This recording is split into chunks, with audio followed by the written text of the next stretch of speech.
Olá, meus amores, sejam muito bem-vindos. Esse vídeo é um vídeo especial. Vocês sabem que eu faço aniversário agora, dia 21 de novembro, estou fazendo 50 anos de idade. Recebi um presente, aliás, esse ano foi um ano de muitos presentes, novas parcerias, pessoas incríveis que chegaram na minha vida, novas oportunidades. E uma dessas novidades que surgiram na minha vida foi justamente a collab com a Arte 369.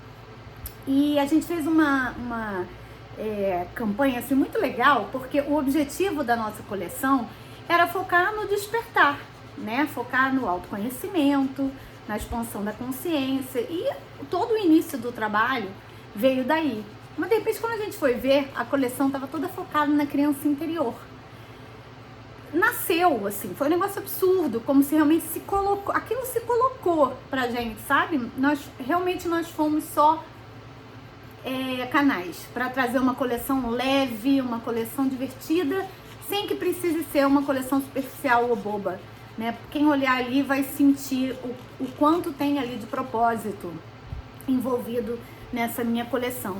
E aí eu estava justamente arrumando as minhas coisas e achei esse livro da minha amiga querida Mariane M. Barbosa, que foi um livro que ela fez na conclusão dela, da tese dela, da conclusão da pós-graduação em Gestalt, e que fala do impacto da criança interior na vida adulta. E é um livro muito objetivo, simples, porém de grande utilidade. Eu falei, então eu vou fazer um vídeo especial sobre esse livro, pra gente celebrar junto a nossa criança interior. Então eu vou ler para vocês. Vou pular prefácio, essas coisas, tá? Vou começar na introdução. O desenvolvimento da autoestima é a proposta deste tema em relação à criança interior, que aponta como fator determinante da construção do autoconceito individual, a participação ambiental, familiar e social, especialmente os acontecimentos ocorridos nos primeiros anos de vida, quando a criança está sob total dependência de cuidados por parte dos adultos. A autoestima é o sentimento e a imagem construídos pela própria pessoa a respeito de si mesma. Pode ser um conceito positivo ou negativo, com base nas experiências vividas ao longo da vida em seu contexto familiar e social. Além da admiração por si, está relacionada à autoconfiança e à autoaceitação. A autoestima é influenciada pelas vivências, principalmente da infância, assim como pelas características de personalidade de cada pessoa, ou seja, é parte inata e parte consequência do ambiente. Situações vivenciadas na infância podem promover a introjeção de mensagens tóxicas a respeito de si mesmo, contribuindo significativamente para a formação de um autoconceito negativo, com repercussões por toda a vida do indivíduo como verdadeiros impasses existenciais. O caminho da reconstrução da autoestima envolve elementos básicos como cognição, emoção e ação, os quais ajudarão a pessoa a alcançar a sua totalidade. A importância de falar deste tema se dá porque no interior de cada pessoa adulta existe o registro de lembranças e memórias da história pessoal do que essa pessoa viveu durante a sua infância. A criança ferida que existe de forma subjetiva dentro do adulto impacta em sua forma de se relacionar na vida profissional, nos seus sentimentos, expectativas e desejos. Acolher e aceitar a criança interior em si mesmo é fundamental para a saúde mental e na busca de uma vida mais plena. E aí eu acrescento que para nós espiritualistas, né, para nós místicos e esotéricos, essa criança interior pode ser de várias outras vidas ou realidades paralelas, né? Podem ser fractais nossos, que são crianças que ainda estão em sofrimento, ou fractais nossos que ficaram presos no momento da infância, diante de algum trauma, né? A construção da autoestima enfatiza a importância de um relacionamento nutritivo entre os cuidadores e a criança em formação. Quanto mais saudáveis forem essas interações, mais resultará em sentimento positivo sobre si mesmo. Vale ressaltar que o oposto também é verdadeiro. Se houver fracasso nessa tentativa de construção de laços afetivos, que geralmente é com a mãe, possivelmente terá como resultado a eterna angústia em relação à rejeição ou abandono. E isso, gente, vou comentar de novo, eu vou comentar bastante, tá? Porque é um assunto que eu adoro, já fiz muitos tratamentos em mim, né? Da cura da minha criança interior, então é um assunto que eu conheço relativamente bem. Muitas vezes, isso também já acontece durante a gestação, tá? Esse sentimento de rejeição ou de abandono, muitas vezes, já é sentido pelo feto durante a gravidez. A infância feliz, protegida, segura, não existe para muitas crianças. Crianças que vivem em ambientes desfavoráveis, hostis, desamorosos precocemente, criam condutas adaptadoras disfuncionais para a manutenção do equilíbrio emocional próprio e da família. A capacidade que a criança tem de descobrir formas criativas para enfrentar um ambiente estressante, hostil ou negligente é formidável, uma vez que a dimensão sensorial e intuitiva predomina em sua existência. No interior de cada pessoa existe a sua própria criança, que carrega registros de sua história pessoal, com dores e alegrias experimentadas nas suas vivências individuais. Aí ela vai citar, né, gente, isso aqui é uma tese, né, um TCC, né, um trabalho de conclusão de curso, do curso dela de pós-graduação em Gestalt Terapia. Ela é psicóloga, então ela vai citar aqui vários autores e tal, tem aquele formato bem de tese mesmo, tá? Pereira, 2008, concebe a infância como período que contém algo mágico em função da capacidade de criação e imaginação dos indivíduos. A autora apresenta, então, a noção de criança interior como o potencial de todas as infâncias que ainda permanecem no interior de cada indivíduo. Segundo Pereira, o mundo infantil remete a um universo de espontaneidade, curiosidade, brincadeiras, imaginação e lembranças, sendo estas não apenas de coisas boas ou positivas, mas também de recordações que feriram, em suma, dos registros gravados internamente como herança da história individual. Sendo assim, o mundo que envolve a criança remonta aos fatos reais e simbólicos que foram salvos na memória afetiva. Já falamos aqui várias vezes, em vários vídeos, que muitas coisas não necessariamente aconteceram daquele jeito, mas a gente vivenciou, experimentou, sentiu, a gente significou aquilo daquela forma, e é isso que o cérebro vai guardar. É essa emoção que vai ficar no nosso campo sutil e no nosso corpo físico, né? Então, muitas vezes, nem exatamente foi um trauma daquele jeito, porém, você vivenciou daquela forma. E a partir desse momento ele se tornou aquilo que você está achando que é. Inevitavelmente, as circunstâncias da vida são internalizadas, especialmente as que envolvem a família de origem. Assim, as experiências vividas na infância, quando insuficientes às necessidades internas e ou externas da criança, internalizarão uma premissa falsa. As primeiras pessoas que cuidam da criança são os mediadores que estabelecem sua ligação com o mundo. Portanto, esses primeiros relacionamentos ficam como modelo de relacionamentos posteriores e, consequentemente, como uma marca na formação desse ser como pessoa. Mesmo a pessoa que tenha vivenciado e ou internalizado uma infância mais livre, a desenvolver brincadeiras cheias de imaginação de forma a realizar suas fantasias e que tenha tido relações afetivas de compreensão e amor por parte das pessoas que a cercavam, muitas vezes na idade adulta, pode ter diminuído ou perdido o contato com o poder de vibração da criança que foi um dia, o que possivelmente também acarreta uma limitação no âmbito de sua vida adulta. Ou seja, às vezes o trauma foi tão grande ou a experiência foi tão boa. Olha só como funciona, gente, isso é muito louco, né? Às vezes a experiência que você viveu foi tão boa, ela jogou o teu sarrafo tão lá pra cima e depois ao longo da sua vida você não viveu nada igual. Então você acaba criando um mecanismo de defesa para que também você não entre em contato com aquele sentimento. Porque foi tão bom que hoje, diante das circunstâncias, aquilo dói, aquilo machuca. Os acontecimentos dolorosos, ao serem expressos, são como uma possibilidade não só para a pessoa adulta encontrar algo que substitua essas vivências, que tenha significado de expansão em sua vida, como também para acolher sua criança ferida, reconhecer e compreender suas dores. Um trabalho de criança interior é o resgate e acolhimento da criança ferida para a melhora da autoestima e alívio do estresse. Acolhê-la em momentos de dificuldades e no dia a dia da vida adulta é importante para reconectar-se e aceitar o passado como um caminho para a resiliência. Quando o desenvolvimento de uma criança é de alguma forma condicionado por emoções reprimidas, especialmente raiva e tristeza, mágoa, quando há necessidades da criança que não foram devidamente atendidas, esta pessoa pode transformar-se em um adulto com uma criança zangada e magoada dentro de si. Quando pensei em escrever esse livro sobre a criança interior, pensei em começar por mim, por minha criança e um pouco da minha trajetória. Na minha infância, em alguns momentos, me sentia sem permissão para expressar sentimentos de raiva, tristeza ou dor. Quando chorava por algum motivo, era chamada de feia ou boba porque eu estava chorando. Lembro-me que não me sentia amparada e em algumas vezes esses sentimentos não eram validados. Havia críticas e comparações com meus irmãos. Sei que os pais fazem o que é possível e não são culpados, pois foi o que receberam dos seus pais.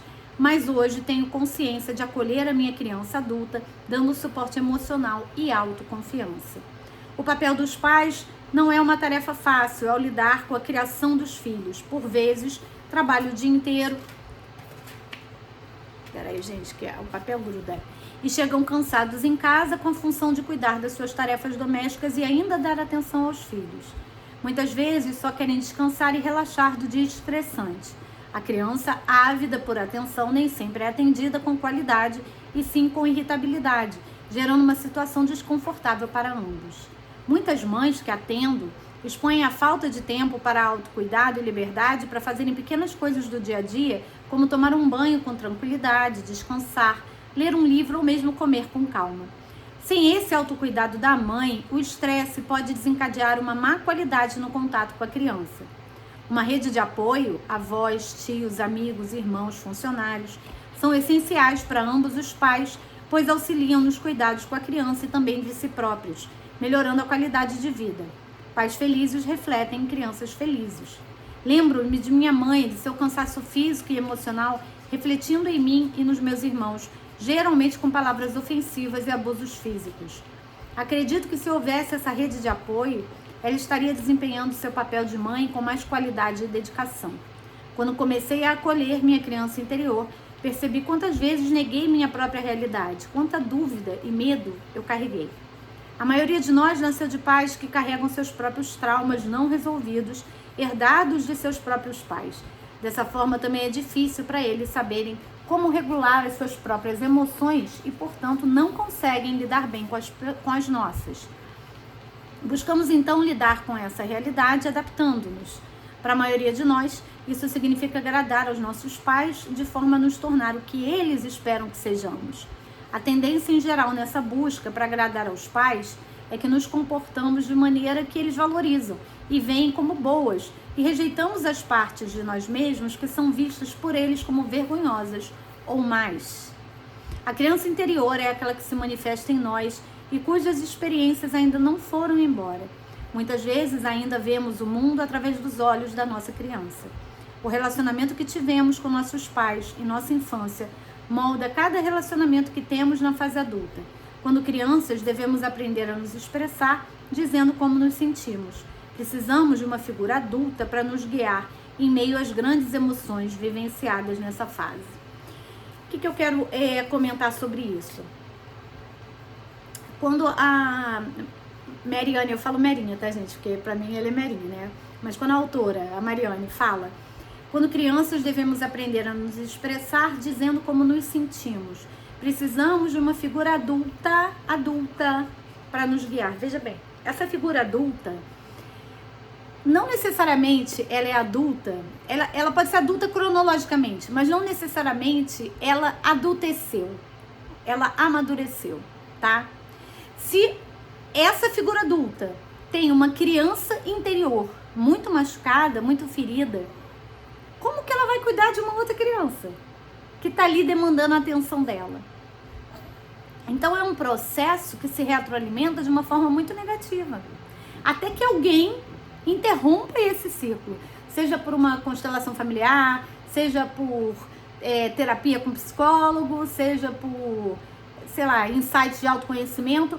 Quando um desses interrompe, aí sim, aquele filho que vai crescer saudável né? Ele vai poder, a partir das próximas gerações, fazer uma mudança nessa rota. Mas enquanto os pais estiverem educando os seus filhos com as suas crianças interiores feridas, traumatizadas, não validadas, não ouvidas, que educação esse adulto pode dar? Que aporte emocional esse adulto pode dar?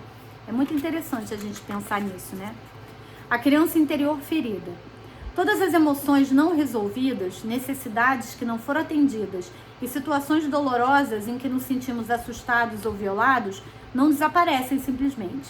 Eles existem dentro de nós, criando uma lente através da qual passamos a enxergar o mundo. Já dizia Freud e Jung. O que a gente vive na infância impacta o resto dos nossos dias. Uma criança interior ferida nos causa baixa autoestima, autoimagem distorcida, medo de críticas, resistência a mudanças, comparação com os outros, medo do abandono, entre outras causas. Isso é tudo aqui, gente. Isso aqui é a base da nossa autoimagem. A base da nossa autoimagem que vai fazer com que a gente se posicione no mundo, que vai fazer com que a gente entre em comunhão com a prosperidade, com a alegria, com o sucesso, ou que a gente se conecte com a escassez. Uma criança interior que vibra no medo, na falta, no abandono, ela está vibrando com a prosperidade ou com a escassez? Com a escassez. Então, se ela vibra na escassez, ela projeta essa vibração para o universo e ela vai receber o quê? Mais escassez na vida dela. Tá? Então, olha como a gente pode pegar uma tese, né, de conclusão de trabalho de pós-graduação em Gestalt terapia, ou seja, que é psicologia pura, como a gente pode fazer links, na minha opinião, muito incríveis com toda essa questão vibracional, energética, holística, né? Baixa autoestima. Vamos lá, então, que agora ela entra em cada um desses itens, tá? Baixa autoestima. Para a psicologia, a autoestima é a avaliação subjetiva que cada um faz de si, das suas características emocionais e comportamentais. Nós a desenvolvemos desde a infância, conforme recebemos elogios e somos reconhecidos por nossos pais a cada conquista que alcançamos. O fato de sermos aceitos e queridos contribui para a elevação da nossa autoestima.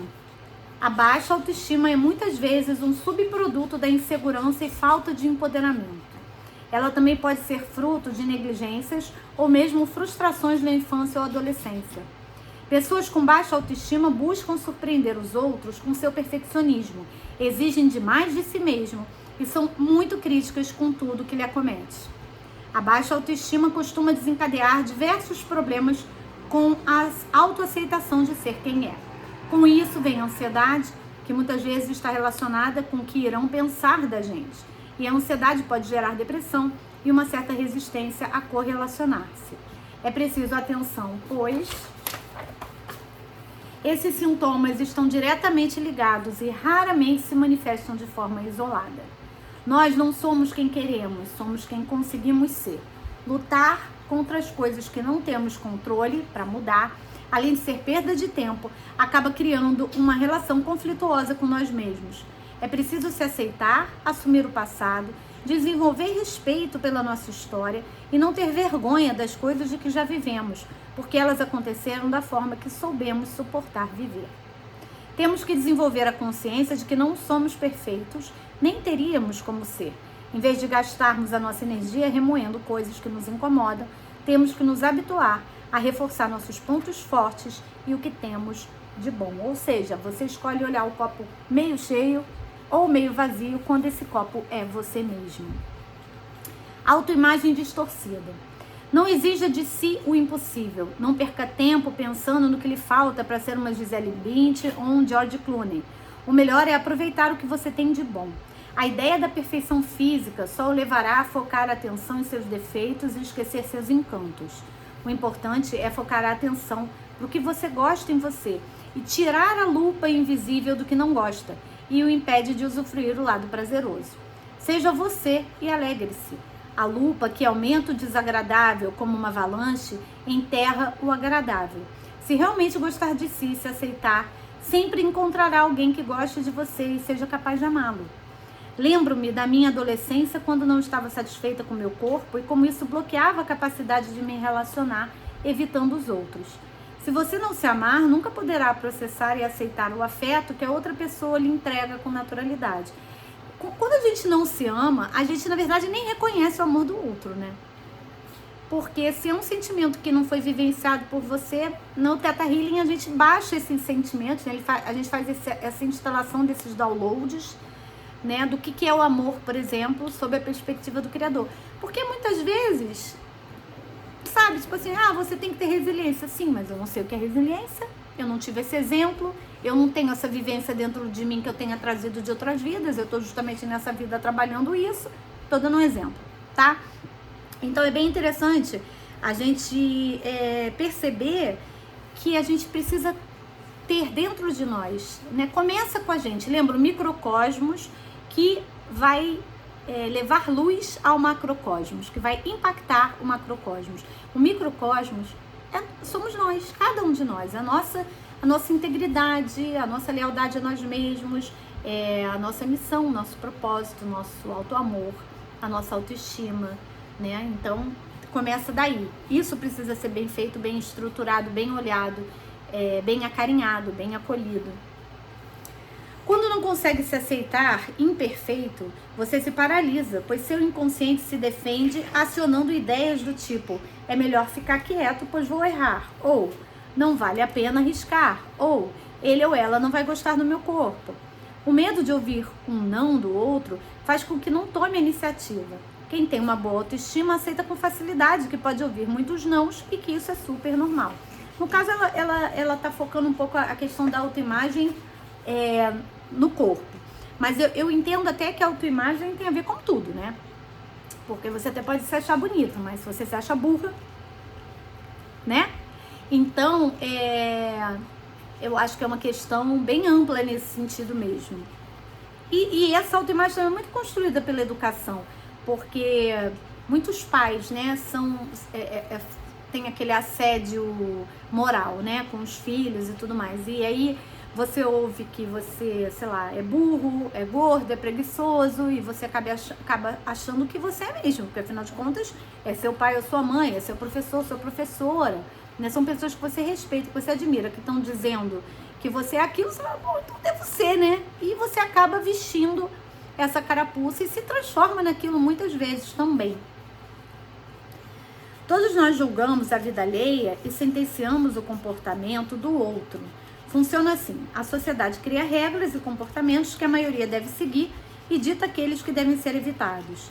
Então, quando você encontra uma pessoa, seu cérebro imediatamente observa se ela atende a essas expectativas que o meio social lhe ensinou a ter. Se você julgar que ela é uma pessoa dentro dos padrões, ou seja, padrões estabelecidos por esse sistema, né, não necessariamente que te agradam, ela será vista como inofensiva. Por outro lado, se ela estiver fora das regras, provavelmente ela irá virar alvo de fofoca, crítica e julgamentos preconceituosos. Mas se quando é você o alvo desses julgamentos, isso lhe fará sofrer e sua autoestima ficará diminuída ou abalada. Por que então você também faz isso com os outros? A resposta é simples: porque o controle social baseado nesta perversidade do julgamento alheio cria uma espécie de vingança inconsciente de todos contra todos. É como se algo dentro de cada pessoa dissesse assim: tudo bem, eu vou sufocar a minha verdade e meus desejos só para viver a personagem que a sociedade espera de mim. Para melhorar a sua autoestima, desfaça essa corrente da vingança e não perpetue esse hábito.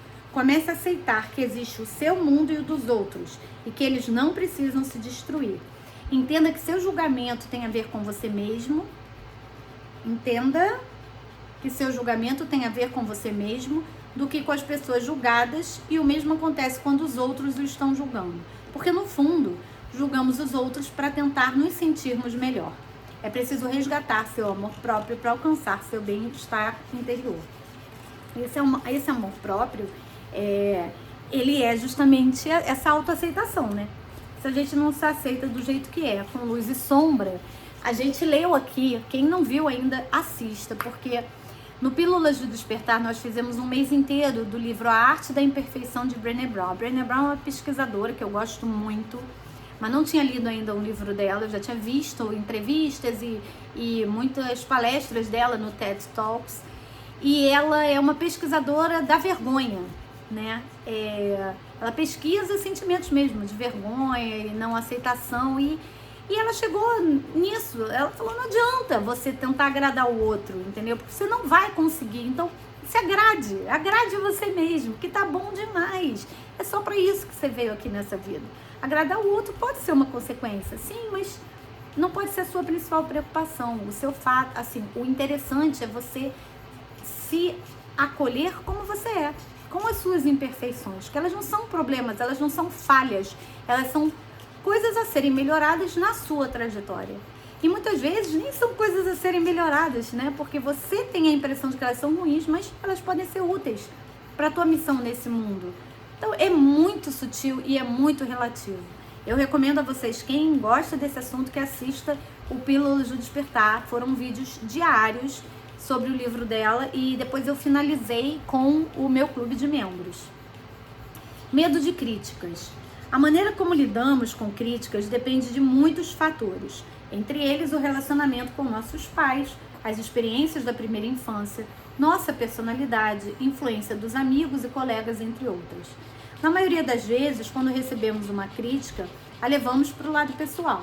Algumas pessoas a interpretam como um comentário doloroso, vergonhoso. Isso nos faz sentir como uma criança ferida ou ficar na defensiva. É como se essa nossa criança estivesse naquele momento sofrendo bullying, né? Sentir culpa ou vergonha ou simplesmente ficar triste depois de ser criticado é a maneira de nossa mente tentar entender uma experiência complicada que deseja evitar no futuro. Alguma vez já paramos para pensar no objetivo dessa pessoa ao dizer isso? Se ao receber uma crítica, não paramos para pensar em por que essa pessoa está tão brava e até que ponto ela tem razão, nós vamos ficar na defensiva.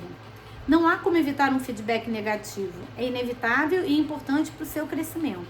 Mas é possível acabar com o dano desnecessário que você sofre porque é muito sensível a ele. Você só vai ser muito sensível à crítica do outro se você, de certa forma, se ver na crítica do outro. Por exemplo, se alguém disser assim pra mim, nossa, Tati, você tá emagrecendo muito. Eu vou falar, oi?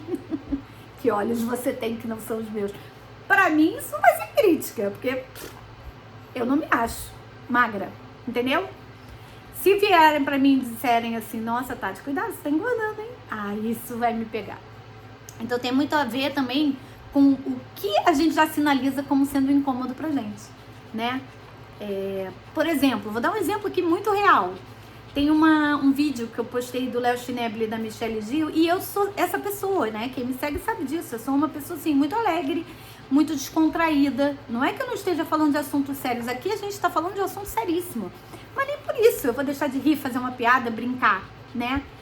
E no vídeo do Léo eu ri várias vezes, brinquei e tal, até porque eu tava dentro de um contexto, né? Esse vídeo é um corte de uma live. E muitas pessoas que entraram e caíram aqui no meu canal de paraquedas com esse vídeo, que teve uma entrega absurda do YouTube, o que é maravilhoso pro canal, ok? Muitas pessoas falaram assim, o que ela tá rindo? Parece uma louca, tá rindo de quê? O assunto é sério. Aquilo me irritou, não, de maneira nenhuma. Porque eu tô de boa com a minha alegria, com a minha forma de condução.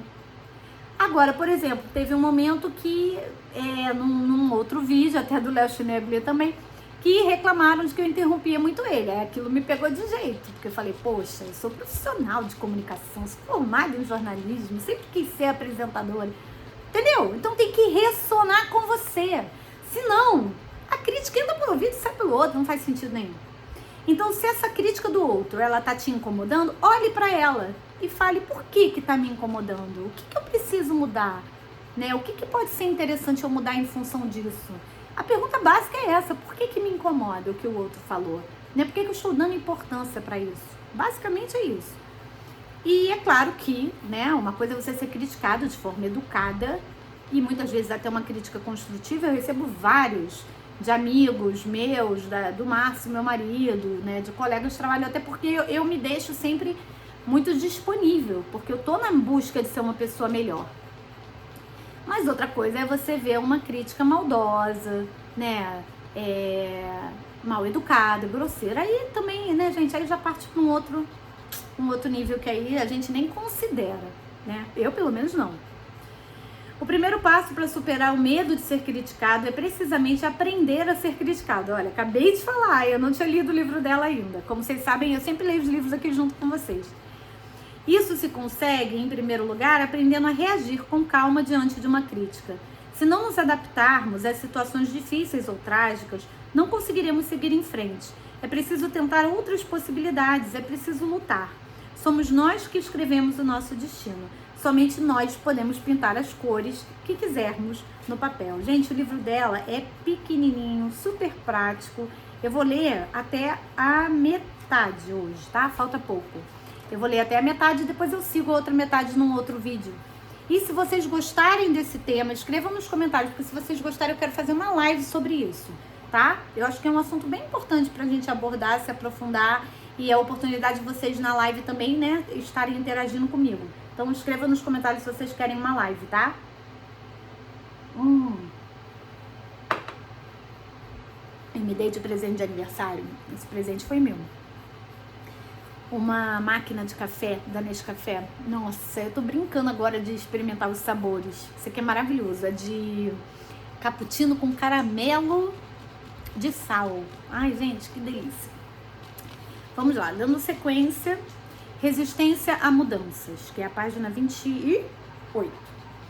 A resistência à mudança é um tipo de comportamento comum para pessoas que possuem inseguranças ou um grande medo do que pode acontecer ao sair da sua zona de conforto. Ainda que seja algo comum, a resistência à mudança pode trazer consequências negativas tanto na vida pessoal quanto profissional. Por esse motivo é importante superar esse medo. Vale lembrar que, segundo estudos da neurociência, e isso não é uma coisa recente, tá? Isso já foi falado pela neurociência quando eu fiz a minha pós-graduação, não sei quanto tempo atrás. O nosso cérebro, ele trabalha num esquema de automação, por assim dizer. O que acontece? Ele tem um gasto energético absurdo. E qualquer coisa nova que você introduza na sua rotina, ele tem que fazer toda uma adaptação, né? Neuronal mesmo, né?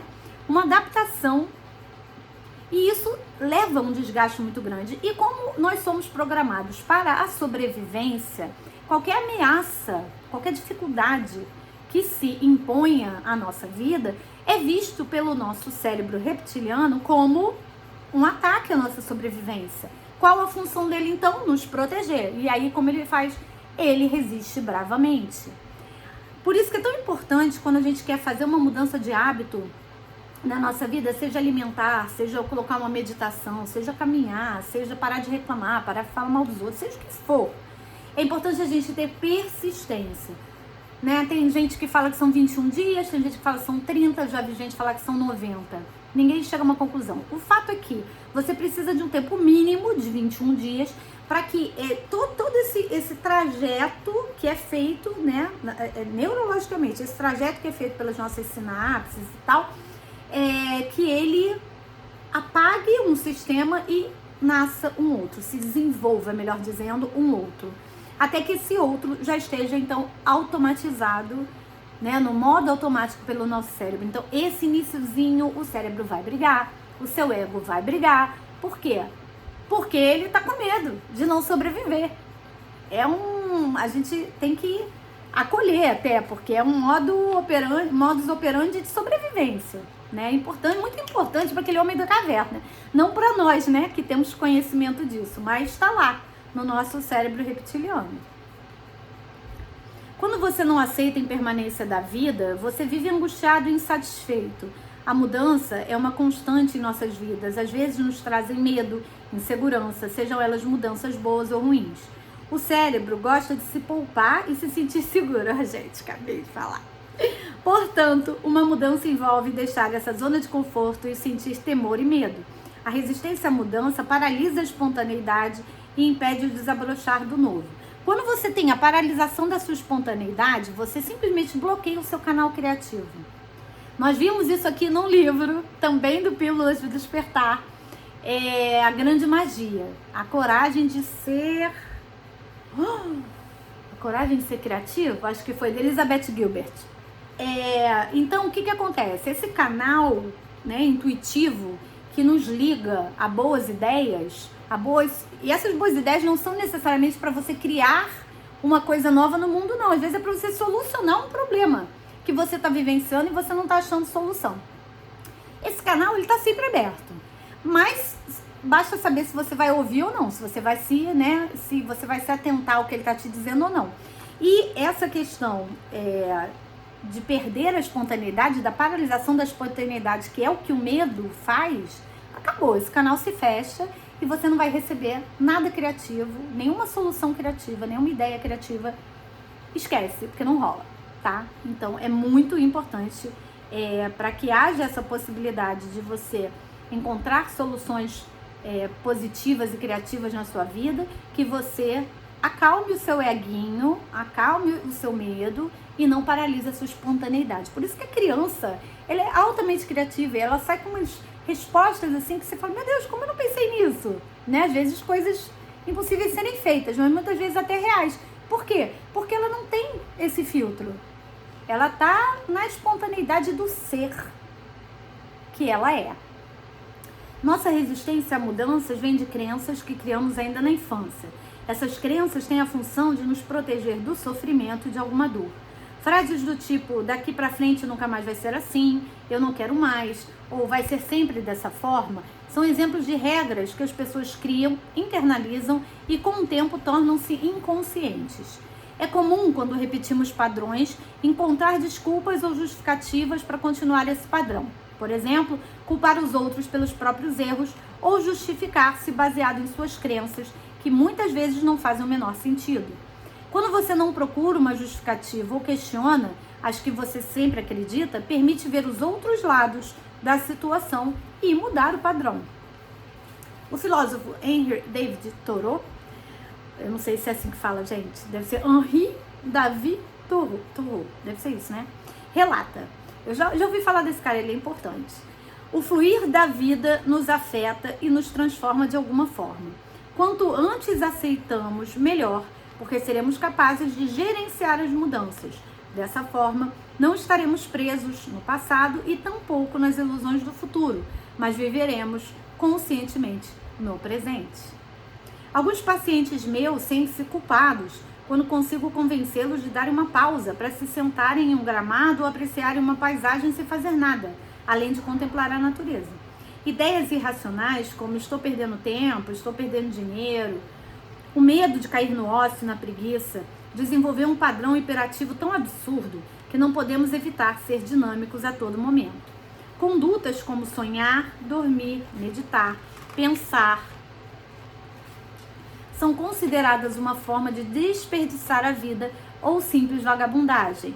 É lamentável que o próprio eu ocupe o último lugar no afeto que somos capazes de dar. E eu entro aqui com uma teoria da conspiração para a gente fechar essa primeira parte do livro. Vocês acham honestamente que a Matrix, que é esse sistema no qual estamos inseridos, quer que a gente seja criativo? Quer que a gente acesse a fonte criadora? Quer que a gente esteja alinhado com quem nós somos de verdade? Quer que a gente questione o status quo? Deixo vocês com essa pergunta. Gente, isso aqui virou uma aula. Eu não vou publicar isso como vídeo não, hein? Eu vou publicar como aula, porque virou uma aula. Modéstia à parte, mandem bem nos comentários. Digam aí se vocês gostaram. E o livro da Mary é uma gracinha. Gente, eu não tinha lido, não sabia que minha amiga escrevia tão bem. Tô adorando. Adoro livro assim, que você fala de um assunto sério, mas de uma forma leve, que as pessoas conseguem entender. E eu, particularmente, adoro ler um livro que ele é fácil de se ler em voz alta, né? Porque alguns escritores têm muito conhecimento, muita fundamentação teórica e tudo mais, mas na hora de escrever você não consegue depois, né, contar a história. E aqui tá maravilhoso. Então, teremos uma segunda parte dessa aula, onde eu vou fechar o livro. E se vocês gostarem das duas partes dessa aula, escrevam queremos live, eu quero live ou live, que eu farei para vocês. E aí sim a gente pode trocar informações sobre as nossas crianças interiores. Inclusive, eu posso fazer com vocês no final dessa live uma meditação de cura da criança interior do Theta Healing. Combinado? Então, meus amores, muito obrigada. Lembrem de dar o like, de compartilhar. Comentário importantíssimo nessa nossa aula de hoje. E se inscreva no canal caso ainda não tenham sido inscritos. Nossa, chegaram até aqui comigo. Muito obrigada pela confiança. Se inscrevam e ativem as notificações, porque tem sempre novidades por aqui. Beijo, beijo.